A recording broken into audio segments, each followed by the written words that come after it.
Welcome to Capital Link's Trending News podcast series. In this podcast series, we discuss with company management on recent news and announcements they have made. We have with us today Dr. Nikolas Tsakos, founder, president, and CEO of Tsakos Energy Navigation of TEN Limited, listed on the New York Stock Exchange under the ticker TNP. Now, founded in 1993, TEN is one of the largest independent energy transporters in the world. Its diversified energy fleet totals 8 million deadweight tons, consisting of 71 double hull vessels, 38 crude tankers, 25 product tankers, 3 LNG vessels, and 5 vessels under construction. I'm Nicholas Bornoulis, president of Capital Link, and we are the investor relations advisor to TEN.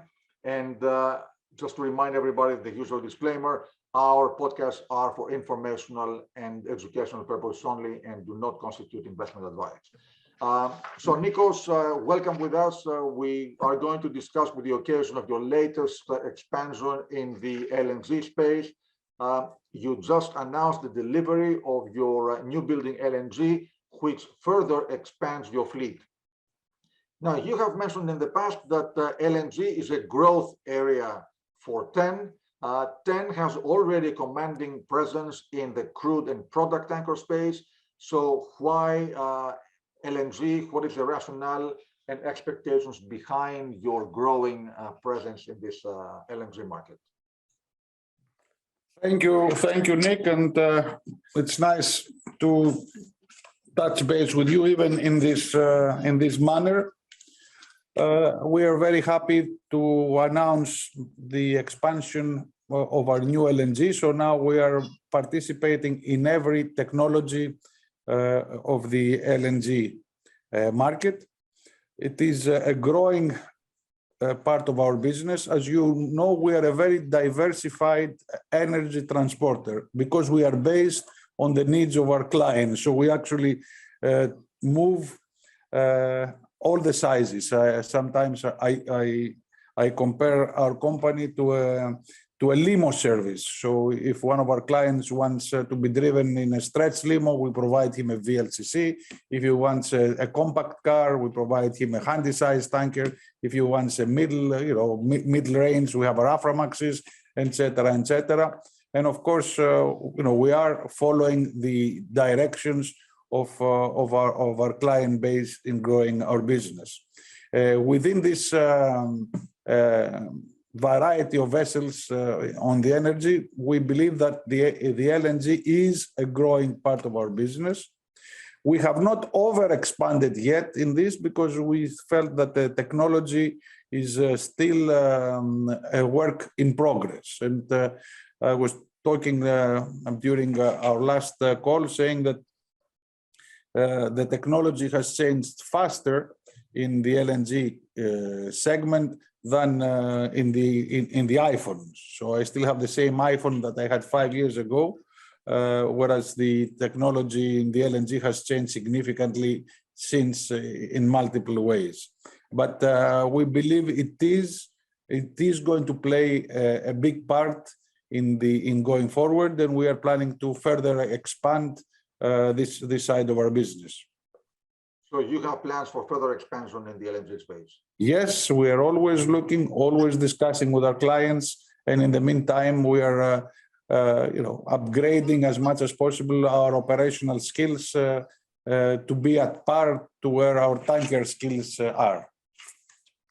So, Nikos, as you pointed out, now you're diversified across the whole spectrum of the tanker and gas space, offering product, crude, and LNG. And shuttle tankers. Now, talking about your latest LNG new building, can you give us a little bit more details on its employment? We always try to share the good times and the bad times with our clients. I think none of us believes that we are too smart to get the right, perfect time for the market to buy, sell, or charter. We are in this for the long term. We are an industrial player, and that's why we're looking, as we do in the tankers, to bring the same concepts of profit-sharing arrangements into the newer segments like the LNG, and that's what we're doing. We have an accretive rate that in 5 years will give us more than $100 million as a base, and we can build on top of that. It could even, you know, if you had the rates of the last couple of months, it could be double that. But we're not planning to, you know, we're not planning our future on what it will be double. We actually try and build things on the minimum side and be pleasantly surprised. And together with all the similar transactions we've done in tankers, in conventional tankers, we have put a backlog of business in excess of $1 billion over the next 3.5 years. So, Nikos, in your Q3 2021 earnings call, you said that the LNG market reminds you in a way of the container market. So can you share with us what is your overall take on the prospects of the LNG market, and how does it bring the container market comparison in? Yes, I believe that the LNG market is reminiscent. I think we are with LNGs where with the container market as a structure of an infrastructure of the market was in the late 70s. If you go back then, the only container business you would get would be long contracts of 10, 15 years for container ships. As time went by, container ships now are being chartered for 6 months, for a year, much shorter periods. And I think that's very similar to where we started with LNG. It was only long industrial off-take contracts of even 20 years, 15 years. As this business is becoming more and more mainstream, we are starting to remind us of the container market. We are seeing perhaps 6 months, a year employments, and one day it might develop even further, and you might get this spot element that we see on the conventional tankers.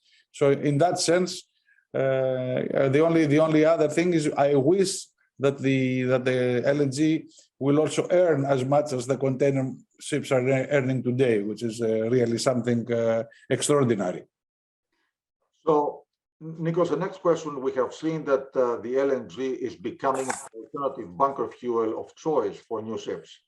In a recent report, I will quote Ben Nolan of Stifel, who reported that in 2021, 20% of the new building orders opted for dual fuel, and LNG accounted for 78% of those fueling options.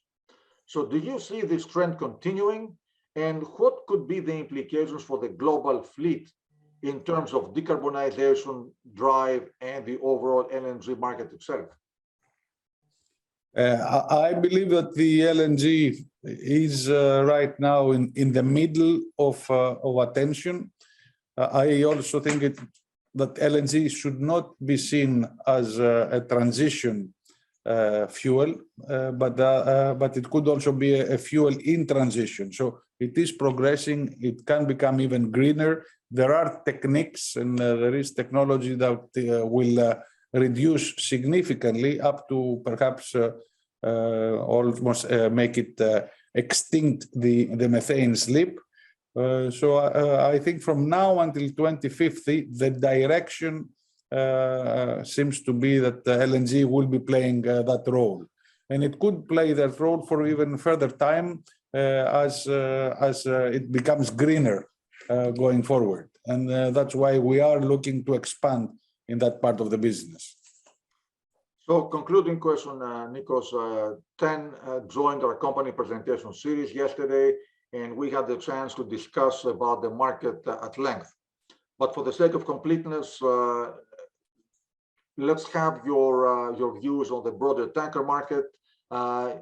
Again, you mentioned that you are of the opinion that we're closer to a turnaround point in the tanker market. So what is your overall tanker market outlook? Well, we've been saying, I think we've been expecting a significant turnaround since the beginning of the fourth quarter. We have seen it sporadically, which means that the industry right now, or the specific market is well balanced. What we're missing is the barrels to move. And the more that we're getting through the Omicron crisis, I think in the overall picture of demand for energy, tankers will finally get a spotlight in rates. We have seen oil companies taking cover of ships 3 to 5 years. We've done quite a few transactions in that. So I am hopeful that 2022 will be significantly better than 2021. I don't think it will be as good as 2020, but I think after the fourth quarter, we will see even a stronger market. Nikos, that concludes our podcast. Thank you very much for being with us and sharing your insight on TEN's further expansion in the LNG market. So for all of us, thank you. And if you want more information on TEN, please visit www.tenn.gr. Thank you very much. Well, Nick, I want to thank you. And as you see, 10 at 20 up there with this in February, we will be celebrating 20 years on the New York Stock Exchange.